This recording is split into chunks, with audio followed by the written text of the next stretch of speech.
Hi friends, welcome to my channel. ఈరోజు video చాలా ఇంట్రెస్టింగ్గా ఉందండి. వీడియోని ఎక్కడ స్కిప్ చేయకుండా ఎండ్ వరకు చూసేయండి. ఇక ఇంట్లో నిశ్చితార్థం జరిగినట్టే జరిగి చరణ్ని పోలీసులు తీసుకెళ్లడంతో కౌశికి ఫ్యామిలీ మొత్తం చాలా ఫ్రస్ట్రేషన్లో ఉంటారు. ఇక బూచి ఆ ఫ్రస్ట్రేషన్లో ఇలా అంటూ ఉంటాడు, ఏంటి ఇది, మన ఇంట్లో దరిద్రం తాండవం చేస్తున్నట్టుంది.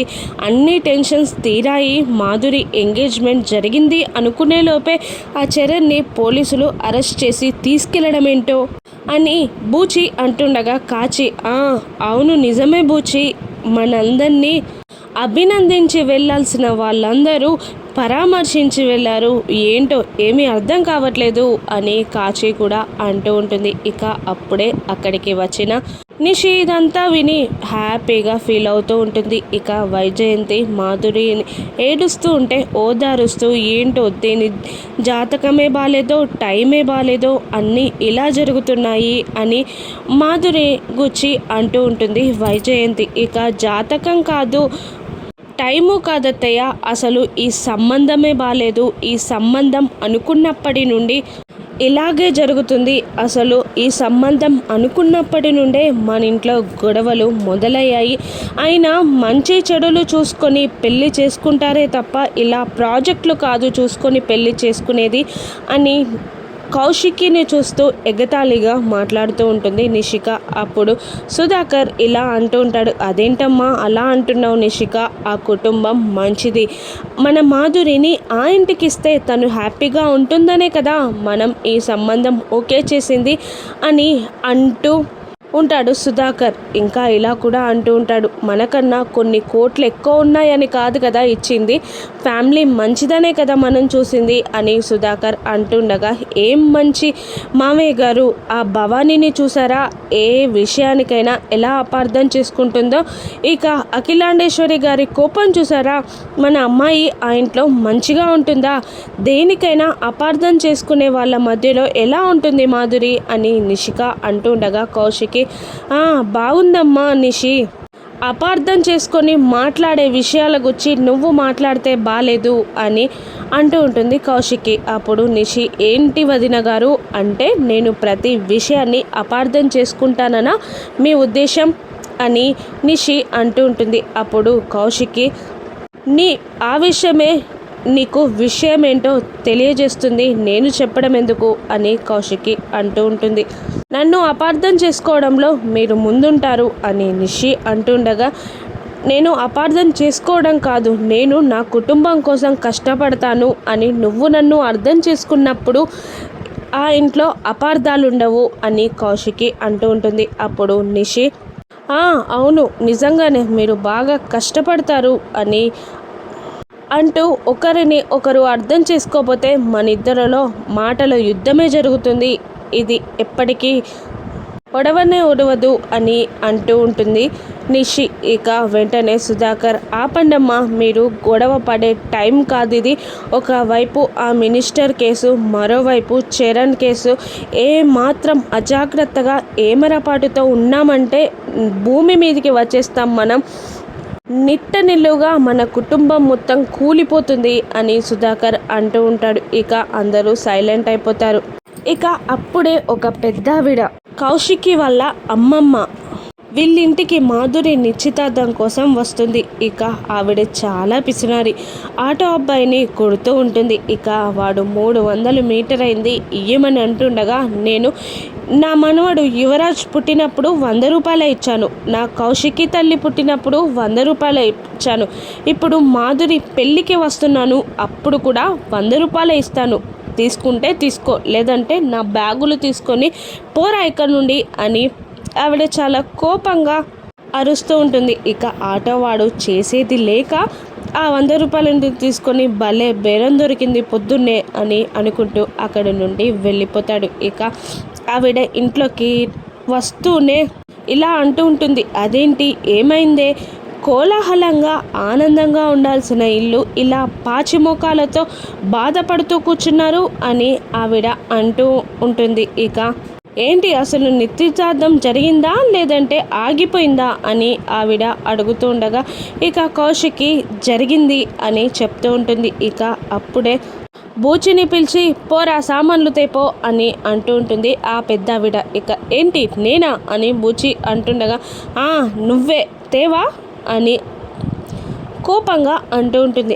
ఎందుకు తేను తీసుకొస్తాను అని వెళ్ళబోతుంటే ఏంట్రా అలాగే వెళ్తున్నావు అని ఆవిడ కోపంగా కళ్ళతో సైగలు చేస్తుండగా బూచి వచ్చి ఆవిడ కాళ్ళ దగ్గర ఆశీర్వాదం తీసుకున్నట్టు యాక్టింగ్ చేస్తుండగా తీసుకో అని బూచిని కిందికి వంగేలా తలపై ముట్టికాయలు వేస్తూ ఉంటుంది. ఇక బూచి సామాన్లు తీసుకురావడానికి లోపలికి నుండి బయటికి వెళ్ళిపోతాడు. ఇక ఏమైందే అలా ఉన్నారందరూ, నిశ్చితార్థం జరిగిందా అని అడుగుతుండగా జరిగింది అని కౌశికి చెప్తుంది. ఇక మరి ఏమైంది అలా ఉన్నారందరూ అని అడుగుతుండగా జరిగింది నానమ్మ గారు, నిశ్చితార్థం జరగడము జరిగిపోయింది. ఆ తర్వాత పెళ్లి కొడుకుని పోలీసులు అరెస్ట్ చేసి తీసుకెళ్లడం జరిగిపోయింది అని నిషిక అనేస్తుంది. ఇక అవునా ఏమైంది వైజయంతి, అది చెప్పేది నిజమా అని అడుగుతుండగా నిజమే, అదంతా పెద్ద కథ, నువ్వు అసలే ఎండడ పడి వచ్చావు,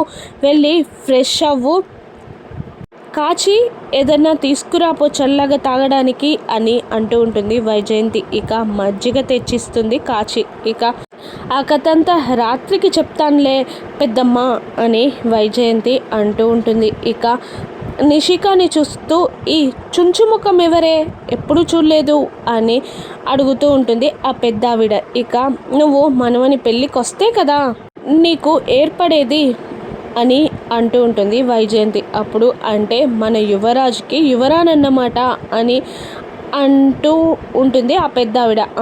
అవును యువరాజ్ పెళ్ళామే అని చెప్తూ ఉంటుంది వైజయంతి. ఇక మరేంటి ఫేస్లో అసలు కళ ఏమీ లేదు అని అంటూ ఉంటుంది ఆ పెద్దావిడ. ఇక నిషిక మీ అందంతో పోలిస్తే మా అందం ఏ పాటిది నానమ్మ గారు అనగానే అవును నిజమే అని ఆవిడ మురిసిపోతూ ఉంటుంది. ఇక అప్పుడే జగదాత్రి కేదార్ ఇద్దరు లోపలికి వస్తూ ఉంటారు. ఇక జగదాత్రిని చూస్తూ ఆహా ఏం లక్ష్మీ కళ ఉట్టి పడుతుంది, జంట చూడముచ్చటగా చాలా బాగున్నారు, ఎవరే వీళ్ళు అని అడుగుతుండగా నిషిక వల్ల అక్క తన భర్త అని కేదార్ దాత్రి గురించి పరిచయం చేస్తూ ఉంటుంది వైజయంతి. ఇక కౌశికి దాత్రితో మా అమ్మమ్మ అని పరిచయం చేయగానే దాత్రి కేదార్ ఇద్దరు ఆశీర్వాదం తీసుకుంటారు. ఇక దాత్రి కేదార్లను చూస్తూ ఆవిడ కాస్త అనుమానంగా మిమ్మల్ని ఎక్కడో చూసినట్టుంది అని అంటూ ఉంటుంది.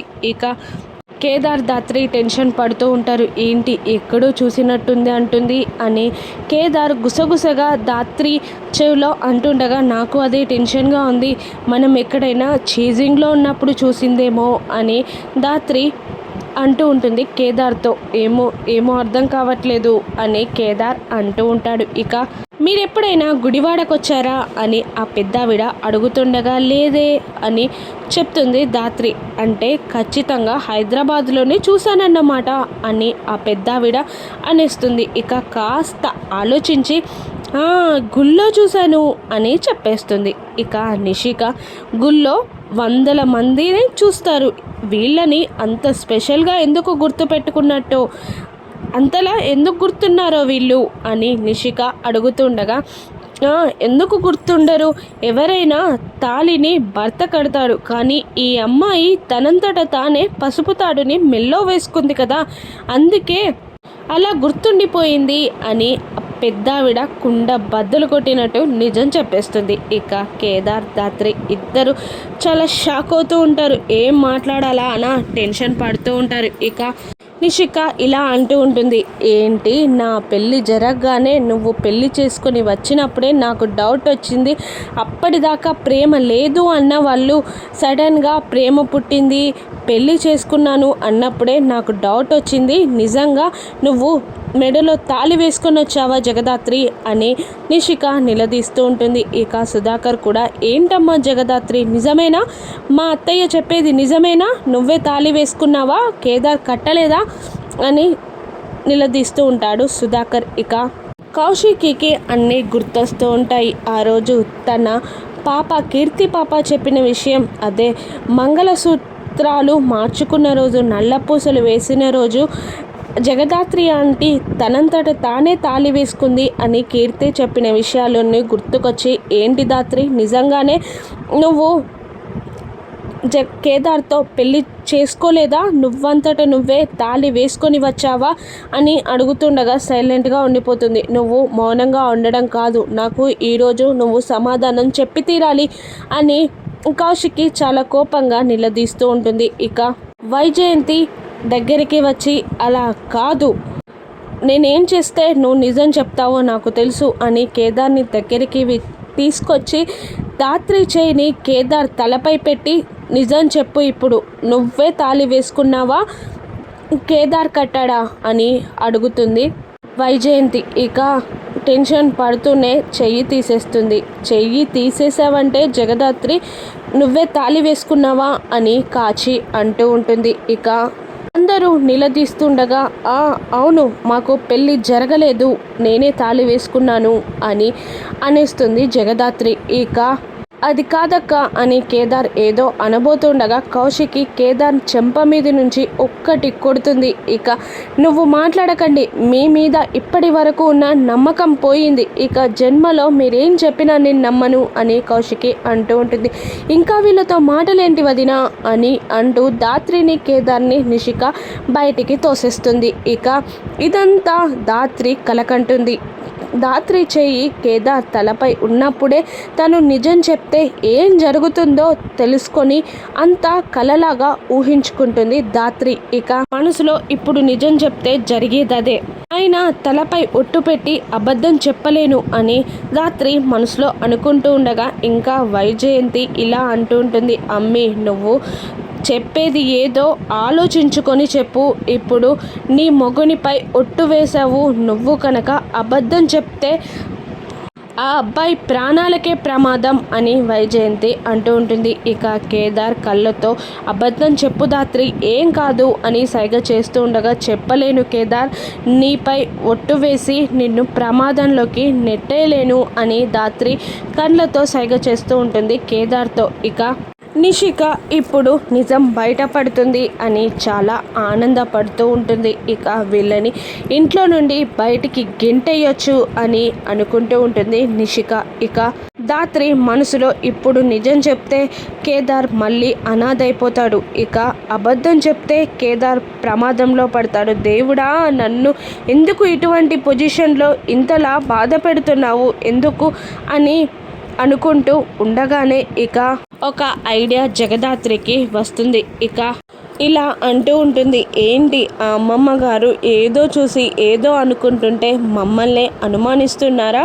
మేము నిజంగా భార్యాభర్తలమే, కావాలంటే సాక్ష్యాలు కూడా మా దగ్గరే ఉన్నాయి, ఆవిడ అలా అంటుంటే మీరేమంటారా అని నేను సైలెంట్గా చూస్తున్నానే తప్ప మా ఇద్దరికి పెళ్ళి కాదు అని జగదాత్రి పైకి అంటూనే మనసులో మాత్రం నాపైనే ఒట్టు వేసుకున్నాను అని అనుకుంటూ ఉంటుంది. ఇక మా ఇద్దరికి పెళ్లి జరిగింది అని జగదాత్రి చెప్పేస్తుంది. ఇక అందరూ కాస్త కూల్ అవుతారే తప్ప కౌశికి మాత్రం మనసులో అనుమానం పెరిగిపోతూనే ఉంటుంది. ఇక కౌశికి ఏం చేయనుంది?